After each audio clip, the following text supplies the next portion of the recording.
হয়ে গেল গাইস, চলে এরকম খেলার খবর চ্যানেলে আবার বিগ আপডেট নিয়ে। তো চলো বন্ধুরা, খুবই গুরুত্বপূর্ণ আপডেট আছে ভিডিওটার মধ্যে এবং ফুল ভিডিওটা তোমরা দেখতে থাকো, স্কিপ করো না। স্কিপ করলে কিন্তু ভিডিওর মধ্যে অনেক কিছু মিস খাবে। এবং এই খেলার খবর চ্যানেলে যারা নতুন আছে অবশ্যই এই খেলার খবর চ্যানেলটা সাবস্ক্রাইব করে পাশে থাকো এবং লাইকন ঘন্টাটা ঢং করে বাজিয়ে দাও এবং বেশি করে লাইক এবং কমেন্ট করে দাও, যাতে মোটিভ হয় তোমাদের আরও ভালো ভিডিও আপডেট দিতে পারি। তো চলো ভিডিও স্টার্ট করা যাক। খুব গুরুত্বপূর্ণ কিন্তু আপডেট দিয়ে স্টার্ট করতে চলেছি। তো বন্ধুরা, কিয়ান নাসিরি মোহনবাগানের প্লেয়ার, মানে নিশ্চয়ই জানো তারকা একটা প্লেয়ার কিয়ান নাসিরি কিন্তু একটা বড় অফার পেল না। কিভাবে অফারটা পেল তো নিশ্চয়ই তোমরা জানো। আগামীকাল না, দুদিন আগে যে ম্যাচটা হয়েছে চেন্নাই বনাম মোহনবাগান, তো সেই ম্যাচে চেন্নাইয়ের কোচ ওয়েন কোয়েল যখন প্রেস কনফারেন্সে বলেছিল যে মোহনবাগানের দাগ আউটে একটা বসে আছে একটা প্লেয়ার, তো সেই প্লেয়ারটাকে আমার খুব ভালো লাগে, আমার পছন্দের প্লেয়ার একটা, তো ওকে চাইলে আমি আমার দলে নিতে পারি, মানে তাকে রীতিমতো অফার দিচ্ছে। তো সেটা আর কেউ নয়, সেটা হচ্ছে কিয়ান নাসিরি। তো ওয়েন কোয়েল কিন্তু চেন্নাই এফসি কোচ ওয়েন কোয়েল কিন্তু কিয়ান নাসিরিকে বড় সড়ো অফার দিল। আর এখানেই বোঝা যাচ্ছে যে কিয়ান নাসিরি যদি না গেম টাইম পায়, কিন্তু পরের মরশুমে কিন্তু মোহনবাগান দল ছেড়ে কিন্তু কিয়ান নাসিরি চেন্নাই এফসিতে যেতে চলেছে। এবং মোহনবাগানের কোচ সেটার দিক থেকে কতটা কি ছাড়বে না ছাড়বে সেটা তো জানি না, তবে গেম টাইম না পেলে কিন্তু কিয়ান নাসিরিকে মোহনবাগান ম্যানেজমেন্ট ছেড়ে দেবে। এবং কিয়ান নাসিরিকে কিন্তু অফার দিয়ে দিয়েছে আগে থেকেই চেন্নাই এফসি কোচ ওয়েন কোয়েল। তো ওয়েন কোয়েল কিন্তু কিয়ান নাসিরির একটা বড় সড়ো পছন্দের প্লেয়ার, তার খেলা তার এবিলিটি খুবই ভালো লাগে। তো সেক্ষেত্রে ওয়েন কোয়েল কিন্তু প্রেস কনফারেন্সে জানিয়ে দিয়েছে মোহনবাগানের একটা সেরা প্লেয়ার বসে আছে দাগ আউটে, তো সেই প্লেয়ারটাকে আমি নিতে চাই। সেটা আর কেউ নয়, সেটা হচ্ছে কিয়ান নাসিরি। তো সেক্ষেত্রে এখানেই বলা যাচ্ছে কিয়ান নাসিরি কিন্তু বড় সড়ো একটা অফার পেয়ে গেল চেন্নাই এফসি কোচের কাছ থেকে, যে নেক্সট সিজনে কিন্তু একটা বড় বার্তা হলো যে চেন্নাই এফসি যেতে চলেছে কিয়ান নাসিরি। এবার যে নেক্সট আপডেটটা দেবো সেটা হচ্ছে একটা নাকি সেরা বিদেশি মোহনবাগানে আসতে চলেছে।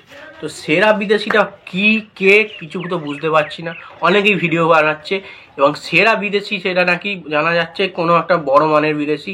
তো সেটা পুরোপুরি তোমাদের বলি, এটা এপ্রিল ফুল করার জন্য করা হয়েছে, কারণ আগামীকাল পয়লা এপ্রিল ছিল। সেক্ষেত্রে অনেক কন্টেন্ট ক্রিয়েটাররা এপ্রিল ফুল দিয়েছে বিদেশির ফটো দিয়ে। তো সেক্ষেত্রে এরকম কোনো বিদেশি আনা যাবে না, যাচ্ছেও না। এবং নেক্সট সিজনে যদি বিদেশি আসে, সেরকম বিদেশি তাহলে আসতে পারে।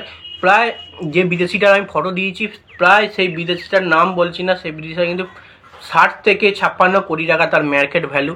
এবং এত মার্কেট ভ্যালু দিয়ে এখন মোহনবাগান শিবিরে এরম দামি বিদেশি কোনো মতেই আনবে না। এবং তার যখন বয়স কমবে, তার কিন্তু মার্কেট ভ্যালুও কমে যাবে।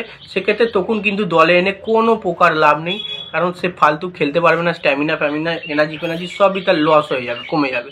তো সেক্ষেত্রে এটা পুরোপুরি সবাই এপ্রিল ফুল করার জন্য করেছে। তো আমিও তোমাদের বলে একটু এপ্রিল ফুল করলাম সেরা বিদেশি বলে। তো সেরা বিদেশি কেউ আসছে না। যে সমস্ত বিদেশিকে টার্গেট করেছে সে সমস্ত বিদেশি ভিডিও তোমাদের দিয়ে দিয়েছি। সে নেক্সট সিজনে কিন্তু আসতে পারে সব বিদেশি। এবার যে আপডেটটা দেবো কিন্তু খুবই বড় একটা আপডেট দেবো লিগ শিল্ড নিয়ে।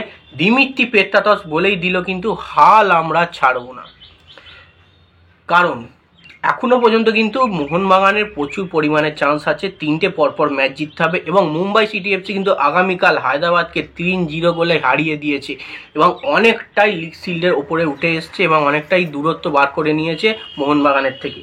তো সেক্ষেত্রে মোহনবাগানকে এখন তো অবশ্যই হাল ছাড়লে চলবে না। দিমিত্রি পেত্রাতস যেটা বলেছে, হাল ছাড়লে চলবে না, প্রতিটা ম্যাচ জিততে হবে, মানে 3টে ম্যাচ পরপর তোমাদের জিততেই হবে।